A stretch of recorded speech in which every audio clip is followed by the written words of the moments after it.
seja o nome do Senhor. Vamos orar ao nosso Deus, para que Ele possa nos abençoar na exposição de Sua palavra. Pai, nós nos colocamos novamente diante do Senhor para te pedir, Senhor, abre o nosso coração, assim como o Senhor fez com Lídia, ao fato de ele ouvir o teu servo Paulo pregar a tua palavra. Assim também, Senhor, faz conosco, abre o nosso coração para que a gente possa entender as tuas palavras, para que a gente possa entender o que o Senhor quer nos dizer esta manhã. Senhor, se faça a tua vontade, porque a tua vontade é boa, perfeita e agradável. Louvado seja o nome do Senhor e Salvador Jesus Cristo. Amém. 1 Coríntios, capítulo 11, versículo 23 ao 34. Porque eu recebi do Senhor o que também vos entreguei, que o Senhor Jesus, na mesma noite em que foi traído, tomou o pão e, tendo dado graça, ele o partiu e disse: tomai, comei, isto é o meu corpo, que é partido por vós. Fazei isto em memória de mim. Depois, da mesma maneira, tomando ele o cálice, depois de cear, dizendo: este cálice é o novo testamento no meu sangue. Fazei isso todas as vezes que beberdes, em memória de mim. Porque todas as vezes que comer este pão e beber este cálice, proclamarás a morte do Senhor até que ele venha. Portanto, qualquer que comer este pão e beber este cálice do Senhor indignamente será culpado do corpo e do sangue do Senhor. Mas examine-se o homem a si mesmo, e assim coma deste pão e beba deste cálice. Porque aquele que come e bebe indignamente, come e bebe condenação para si mesmo, não discernindo o corpo do Senhor. Por causa disso, muitos estão fracos, enfermos entre vós, e muitos já dormem. Porque se julgarmos a nós mesmos, não seremos julgados. Mas quando somos julgados, somos disciplinados pelo Senhor, para que não sejamos condenados com o mundo. Portanto, meus irmãos, quando vos ajuntais para comer, esperais um pelos outros. Mas se algum homem tiver fome, coma em casa, para que não vos ajunteis para condenação. Quanto ao restante, colocarei em ordem quando eu chegar. Até aí, irmãos podem se assentar. Glória a Deus. Irmãos, eu gosto sempre de estar expondo esse texto, a ceia do Senhor. Porque é um texto, irmãos, que fala o que Deus quer de cada um de nós. É um texto que explica a vida do cristão, como o cristão deve andar, como o cristão deve se comportar, como o cristão deve entender o corpo de Cristo. Porque se nós não entendermos o corpo de Cristo, o que vai adiantar? O que vai adiantar se nós não entendermos que nós somos membros de um corpo? Se um dedo se ferir, todos estão feridos, todos irão sentir aquela dor. Então, se nós não tivermos esse entendimento, não vai adiantar a gente estar aqui na igreja, não vai adiantar estar se reunindo toda segunda, quarta, sábado. Para quê? Eu estar olhando para o meu irmão com ódio, para eu não priorizar a falta do irmão, a eu não olhar a necessidade de um irmão. O que adianta isso? Não adianta de nada, irmãos. Então nós devemos entender o que é o corpo de Cristo, aonde você faz parte, qual é a sua parte no corpo de Cristo. Devemos entender. E quando nós entendemos que todos nós fazemos parte de um só corpo, nós andamos unidos. Nós andamos um olhando pelo outro, um esperando pelo outro. Você não vai comer e largar o outro com fome, não. Você vai esperar pelo seu irmão. Irmão, aqui tem um pedaço, a gente parte no meio, como um pedaço você come o outro. A gente vai entender o que é seu corpo, como funciona o corpo unido, caminhando junto. Então, para que a gente possa entender, irmãos, a gente tem que estar baseado na palavra de Deus. Não adianta eu estar aqui trazendo minhas experiências, não adianta eu estar trazendo experiências do mundo. Não, eu tenho que estar baseado no que Deus tem para me dar. E a minha vida tem que estar sendo exposta à palavra de Deus. A palavra de Deus tem que ser a minha caminhada, irmãos. É o que eu acredito, é o que eu tenho fé, é o que eu deposito toda a minha confiança na palavra. E a palavra de Deus, irmãos, vem nos dizer que a ceia do Senhor é um ato que não provém deste mundo. É um ato que não provém das religiões, das placas de igreja, de pastores, de padres, de igrejas. Não, a ceia do Senhor provém do próprio Senhor Jesus Cristo. Ele estipulou, ele fez, ele trouxe a ceia do Senhor, apresentou a seus discípulos, e ele é bem claro: fazer isso em memória de mim. Então eu não posso usar a ceia do Senhor para fazer qualquer coisa. Não, eu não posso fazer a ceia de outra forma. Não, se o Senhor já deixou o que eu tenho que fazer, eu tenho que cumprir o que ele deixou. Eu não posso modificar nada, porque a ceia do Senhor é um memorial para lembrarmos do Senhor. Ele é bem claro: fazer isso em memória de mim. Então eu não posso colocar nenhum rótulo. Não, eu não posso mudar os elementos da ceia. Não posso. Por quê, irmãos? Porque devemos ter temor e tremor das coisas de Deus, irmãos. Porque se perdermos o temor a Deus, a igreja vai ser invadida por qualquer coisa, irmãos. Qualquer coisa vai mandar na igreja, porque você não tem mais aquele zelo, você não cuida mais. Fala, mas deixa aí, o que é que tem? E isso aí, irmãos, destrói a igreja. O que foi que nós estudamos ontem? A igreja de Tiatira era uma igreja que tinha obras, mas só que aquela igreja estava deixando entrar outra doutrina, permitindo que entrasse doutrinas estranhas. E o Senhor vem e adverte aquela igreja. Então nós, irmãos, devemos estar atentos para entender que a ceia do Senhor é dada pelo próprio Senhor Jesus Cristo, para que a gente possa se lembrar dele. Eu não posso tirar nenhum elemento da ceia do Senhor, porque isso foi me dado. Como o apóstolo Paulo diz: porque eu recebi do Senhor. Paulo não diz que recebeu dos apóstolos, da igreja, não. Eu recebi do Senhor, o que também vos entreguei. E só o que eu recebi do Senhor, o que a revelação de Deus veio sobre mim, eu entreguei a vocês. Então não mude, então não transforme outra coisa. Não, assim como ele me deu, eu lhe entreguei. Que o Senhor Jesus, na mesma noite em que foi traído, tomou o pão e, tendo dado graça, ele o partiu e disse: tomai, comei, isto é o meu corpo, que é partido por vós. Fazer isto em memória de mim.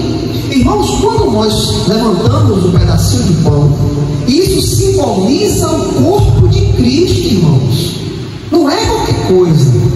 Aqui também não podemos colocar muita coisa na nossa mente e dizer que ali é verdadeiramente o corpo. O corpo se transformou, como algumas religiões dizem, que no momento do ato, o pedacinho do pão vira a carne de Cristo.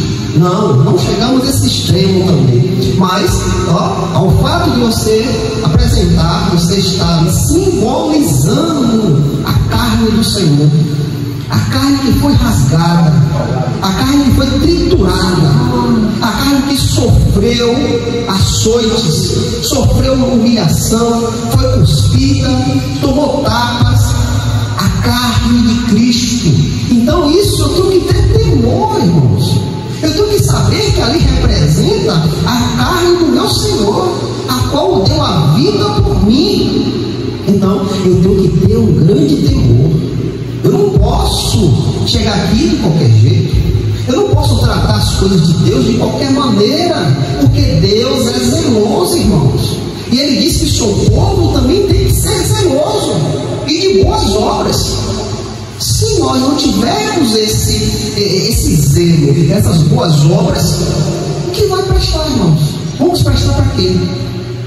Jesus disse que se o sal perder a qualidade de salgar, não presta mais para nada. Não tem outra forma de voltar a salgar, não, irmãos. Não presta, já está aniquilado. Então, se eu perder o temor de Deus, temor. Se eu perder a obediência a Deus, eu não salvo mais nada, irmãos. No plano espiritual, eu não sou mais nada. Você lembra quando aqueles 7 filhos de Cefa foram diante de um homem endemoniado? Ele perguntou: quem são vós? Quem são vocês? Paulo eu conheço, Jesus também eu conheço, mas vocês quem são? Quem são vocês? Então, irmão, é algo que nós devemos abrir nossos olhos, tratar as coisas de Deus com reverência, porque se formos irreverentes, irmãos, coisas virão sobre nós, não teremos mais a autoridade no mundo espiritual. Não teremos. O que foi que aconteceu com aqueles jovens? O demônio que estava possuindo aquele homem caiu em cima deles, quebraram na porrada e saíram nus e espancados. Cadê a autoridade? Porque não tinha temor de Deus. Eu te conjuro o nome de Jesus que Paulo prega. Aqueles homens não tinham temor de Deus, nem sabiam quem era Jesus, mas eles queriam usar o nome de Deus ao seu favor. E aconteceu o quê? E foram humilhados. Então, da mesma forma, se nós não tivermos temor de Deus, reverência, obediência, irmãos, pode-se chegar um momento que nós vamos ser humilhados. Pode-se chegar, irmãos, porque nós não sabemos o que pode vir diante de nós. Não sabemos. O mundo espiritual está aí, irmãos, e agora em diante está mais claro. Vocês viram o carnaval que foi acontecer? Está mais claro. Abriu a boca e falou: vamos invocar.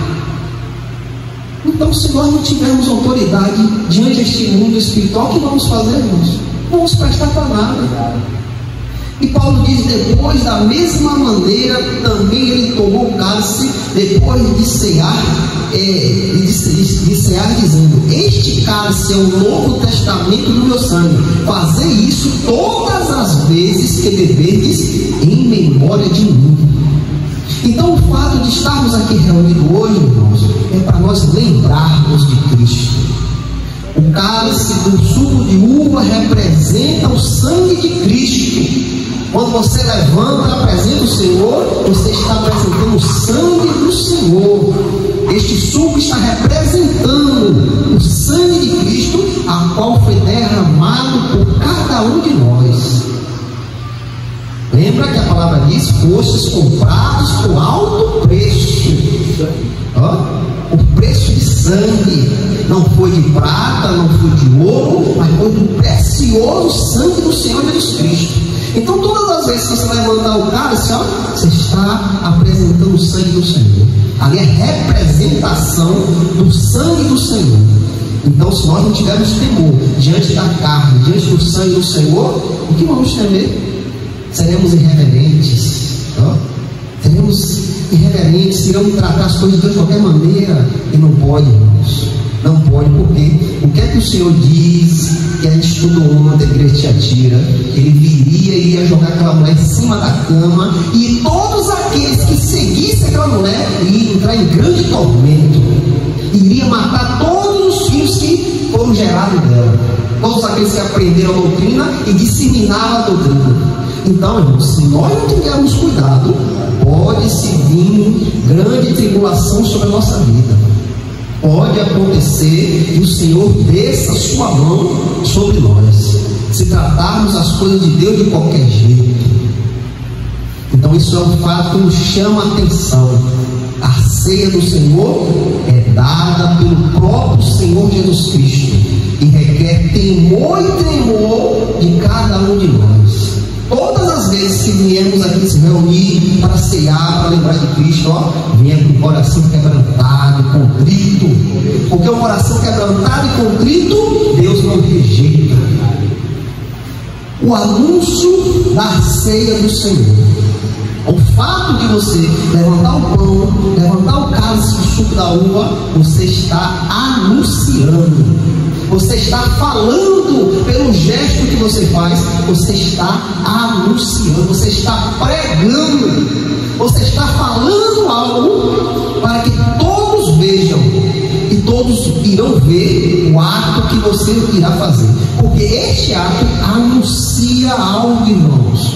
1 Coríntios capítulo 11, versículo 16, porque todas as vezes que comer e beber este cálice, comer o pão e beber este cálice, proclamarás a morte do Senhor até que Ele venha. Então, todas as vezes que nós nos reunimos e apresentamos o pão e o cálice do Senhor, nós estamos proclamando a sua morte. Cristo morreu, Cristo deu a vida por nós. Lembramos do sacrifício de Cristo por nós. Lembramos que o justo carregou os nossos pecados naquela cruz. Então, nós anunciamos até que Ele venha. Este ato será feito até o dia do Senhor, porque quando tivermos com o Senhor, não irá mais precisar, porque vai estar completo, vamos estar completo em Cristo Jesus, e lá iremos ceiar com o próprio Senhor Jesus Cristo. Mas até que o Senhor volte, Ele nos ordena, anuncie, fale, clame, diga de mim, anuncie. E neste ato nós anunciamos a morte do Senhor até que Ele venha. Então, como eu posso anunciar, irmãos, de qualquer forma? Como eu posso anunciar de qualquer jeito? Eu não posso, irmãos, eu tenho que ter temor, porque eu estou sabendo, eu entendo, eu tenho entendimento que a ceia do Senhor é santa, pois o próprio Senhor Jesus Cristo nos deu.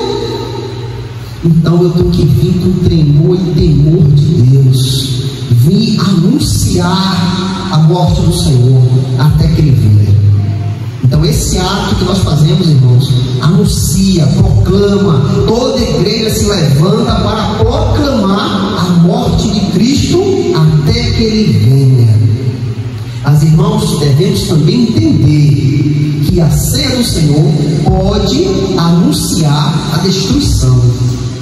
Quando entendemos a ceia do Senhor, somos edificados. Como entendemos que nós somos o corpo de Cristo, somos edificados. Mas também, irmãos, se nós formos irreverentes e não queremos entender, esta ceia pode servir para a nossa destruição, para a nossa fraqueza, para a nossa enfermidade, ou quem sabe, até nos levar. 1 Coríntios capítulo 11, versículo 27 em diante. Portanto, qualquer que comer este pão e beber este cálice do Senhor indignamente, será culpado do corpo e do sangue do Senhor. Paulo diz: qualquer que comer deste pão e beber deste cálice indignamente. O que Paulo quer nos dizer? Por que indignamente? Nós vamos entender essa palavra, irmãos, lá em 1 Coríntios capítulo 11, versículo 17 ao 22. Vamos entender o que Paulo advertia àquela igreja. 1 Coríntios 11, 17 ao 22. Ora, nisto eu declaro a vós: não vos louvo, porque não vos congregueis para melhor, mas para pior. Porque, primeiro de tudo, quando vos ajuntar na igreja, ouço que há divisões entre vós. Em parte eu acredito, porque também é necessário haver heresias entre vós, para que os que são aprovados se manifestem entre vós. Portanto, quando vos ajuntais em um lugar, isso não é para comer a ceia do Senhor. Porque ao comer, cada um toma antes do outro a sua própria ceia, e um tem fome e o outro está embriagado. Não tendes porventura casa para comer e beber? Ou desprezai a igreja de Deus e envergonhais aos que não têm? O que vos direi? Devo louvá-los? Não vos louvo. Este fato de indignamente, irmãos, quer dizer que esses irmãos não entendiam o que é o corpo de Cristo. Ao fato de ele não entender, um comia e o outro ficava com fome. Ao fato de não entender, ele não ligava para o seu irmão. Ao fato de não entender, eles desprezavam aqueles que eram mais fracos. Então Paulo chama a atenção, se você não entender o corpo de Cristo, você está indignamente. Por quê? Eu estou só pensando em mim. Eu não olho o meu irmão, eu não espero o meu irmão para cear. Não, eu vou lá, eu vou me embriagar, eu vou comer, e quem quiser que se acabe lá. Então, eu estou indigno. Então Paulo diz que aquele que está indigno será culpado do corpo e do sangue do Senhor. Mas Paulo diz, mas examine-se o homem a si mesmo, e assim coma deste pão e beba deste cálice. Paulo diz, arrependa-se, veja o que você está fazendo, arrependa-se, para depois você participar da ceia do Senhor dignamente, entendendo que é o corpo de Cristo. Porque aquele que come e bebe dignamente, come e bebe condenação para si mesmo, não discernindo o corpo do Senhor. Esses irmãos não discerniam o corpo do Senhor. Esses irmãos não entendiam o que é ser o corpo de Cristo, pois um comia, outro ficava com fome, ou um não esperava e o outro ficava lá esperando até a hora de comer, ou um se embriagava, se empanturrava de comida, enquanto o mais fraco não comia nada. Eles não entendiam.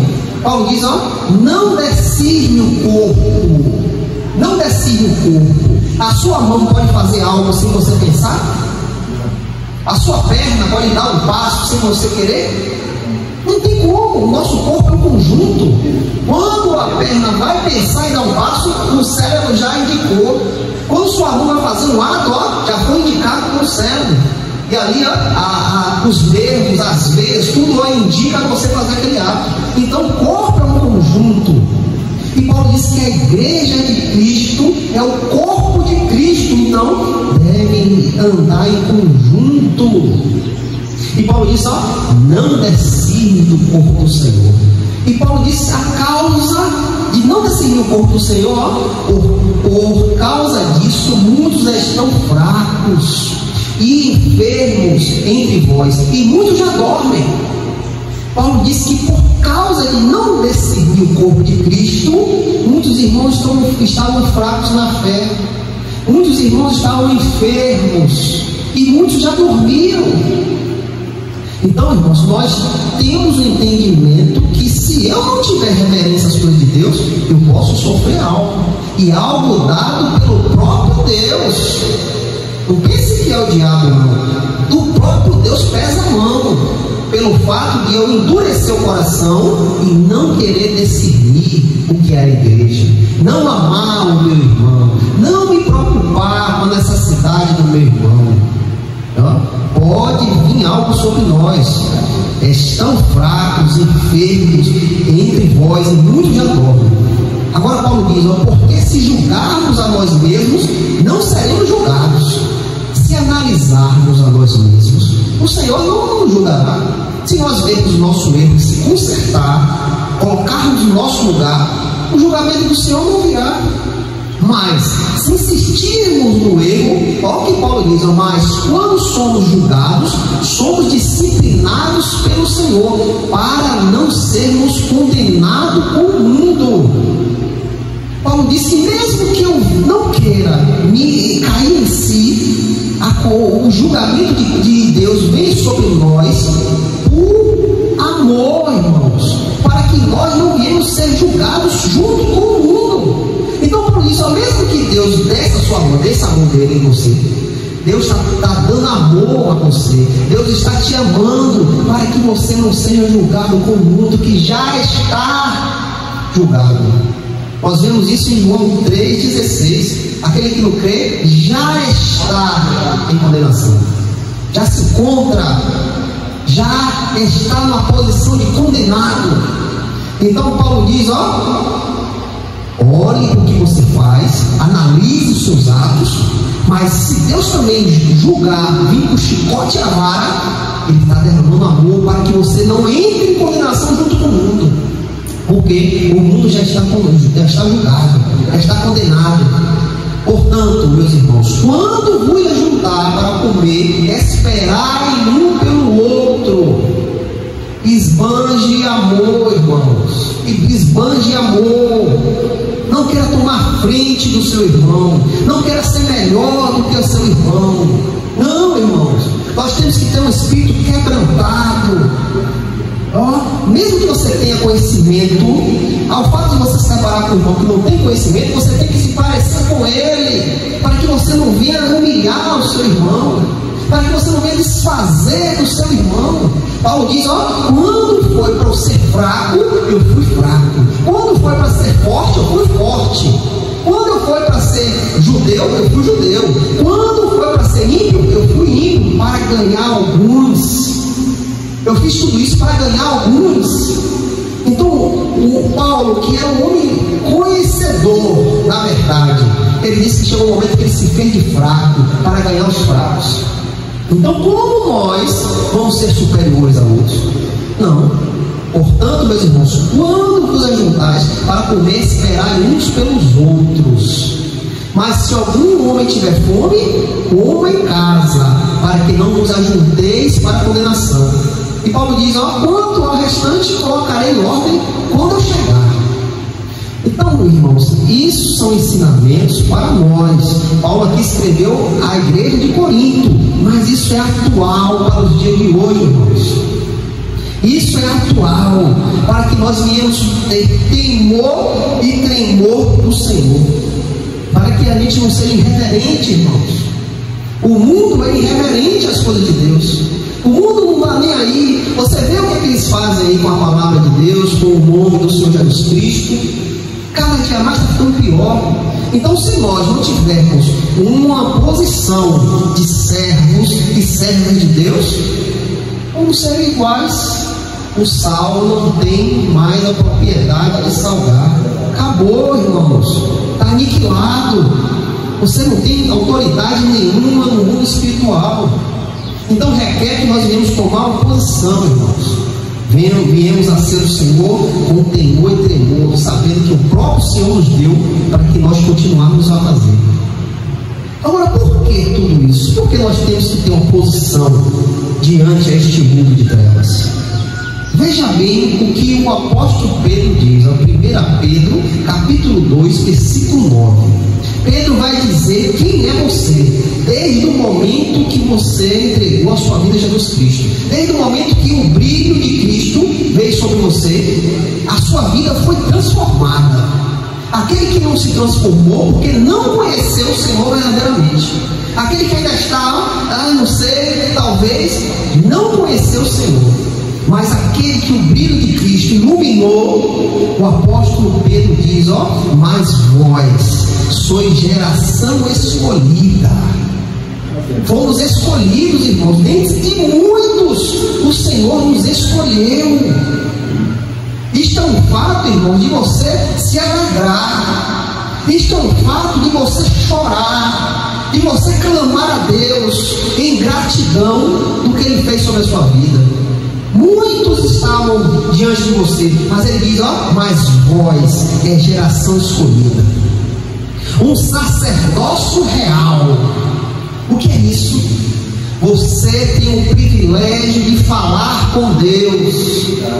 Antigamente, as pessoas, para se comunicar com Deus, iam ao sacerdote, e ali o sacerdote exigia um sacrifício, fazia o sacrifício e ia ali apresentar aquela causa a Deus, ver se Deus ia aceitar.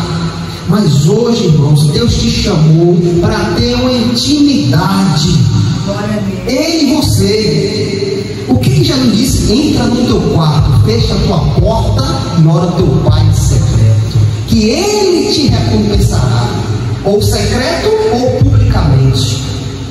Temos uma comunhão, o apóstolo Pedro diz, sacerdócio real.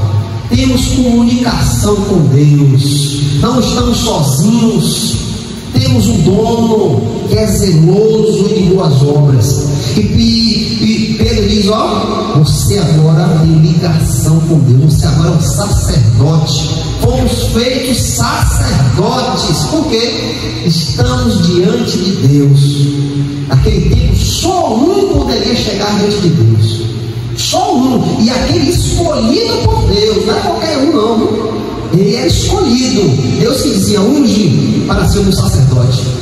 Hoje o Senhor nos ungiu para ser sacerdote, para estar diante do Altíssimo, entrar no Santo dos Santos e falar com o próprio Deus. Uma nação santa, uma nação santa. O que quer que o apóstolo Pedro quer nos dizer? Que somos separados, irmãos. Não temos mais nada a ver com este mundo, irmãos. Somos separados porque o próprio Deus nos santificou através do seu Filho Jesus Cristo, porque o sangue de Cristo está sobre nós, irmãos. Fomos santificados, fomos separados para ser um povo santo. Infelizmente, a igreja ainda não entendeu isso. Infelizmente, os líderes e alguns membros não entenderam que eles são um povo santo, separado, um povo que foi escolhido para servir ao próprio Deus. Então o apóstolo Pedro diz: uma nação santa. E quer dizer o quê? Uma nação separada de tudo. Não tem acordo, não, irmão. Não tem amizade, não. Isso não é o fato de você desprezar todo mundo, não. Vamos ter amizade, vamos conversar. Mas o que eles fazem, nós não fazemos.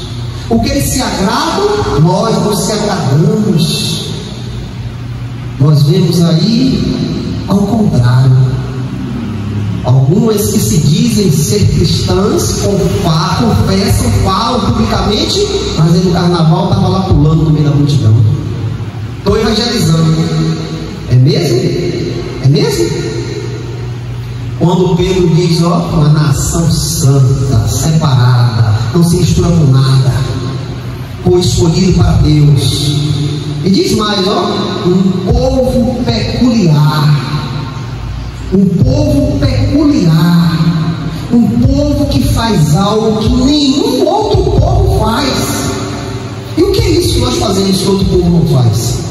Nós adoramos o verdadeiro Deus, irmãos. Glória a Deus. Adoramos aquele que é santo, santo, santo. Nenhum outro povo na face da terra faz o que nós fazemos. Adoramos o grande Deus, o Elohim, o El Shaddai. Nós adoramos aquele que fez o céu e a terra. Então Pedro diz: um povo peculiar, que tem algo que só nós fazemos. Senão todos estavam fazendo aí. Eu adoro a Deus, que a vida toda melada, longe de Deus, mas professa com a boca, mas o coração está longe. Mas ele diz que nós somos um povo peculiar, temos algo que outros povos não têm. E para que tudo isso? Porque Deus nos fez assim, uma geração escolhida, um sacerdócio real, uma nação santa, um povo peculiar. Para quê? Nós fomos chamados para isso. E o apóstolo Pedro explica: para que anuncieis os louvores daqueles que vos chamou das trevas para a sua maravilhosa luz. Olha para que você foi chamado: para anunciar, irmãos. O que você vai fazer daqui a pouco? Anunciar a morte de Cristo. Nós fomos chamados para isso, anunciar os louvores daquele que vos chamou das trevas para a sua maravilhosa luz. Irmãos, devemos nos colocar em nosso lugar, se colocar na posição e saber que fomos chamados para anunciar o reino que é eterno, irmãos, para anunciar um Deus que é poderoso, para anunciar um Senhor que é Senhor dos senhores, Rei dos reis. Então devemos nos colocar em nossa posição, porque cada um de nós tem um chamado, cada um de nós fomos chamados para anunciar os louvores daquele que vos chamou das trevas para a sua maravilhosa luz. Olha a sua posição, qual é? Trevas. O seu coração estava cheio de trevas. você estava inundado nas trevas, na escuridão, mas o Senhor te tirou de lá para a sua maravilhosa luz. Glória a Deus. Quem é essa luz? Jesus Cristo, irmãos. Ele nos chamou para anunciar a Cristo, a este mundo de trevas. Vós que em tempos passados não era povo, nós não fazíamos parte do povo de Deus, estávamos distantes do povo de Deus, mas sois agora povo de Deus, que não tinhas alcançado a misericórdia. Não tínhamos misericórdia de Deus, mas agora alcançaste a misericórdia por Jesus Cristo, irmãos. Veja a sua posição, veja quem você é. O mundo não entende nada disso. Não adianta você esperar que o mundo veja que você é, que não é. O mundo não entende. Só quem pode entender isso é aqueles que foram escolhidos. Só a gente dentro da igreja que não entende. Imagine, há pessoas dentro da igreja que não entendem, porque se entendesse quem são eles agora, eles não praticavam o que eles praticam, eles não faziam o que eles fazem. Então eles não entendem. Eles não entendem que fomos chamados, fomos tirados das trevas para a sua maravilhosa luz. Alcançamos a graça de Deus, somos povo de Deus, alcançamos a misericórdia. Infelizmente eles não entendem. Mas, irmãos, esta manhã eu quero chamar os irmãos a entender a sua posição, a se colocar na sua posição a qual foi te dada.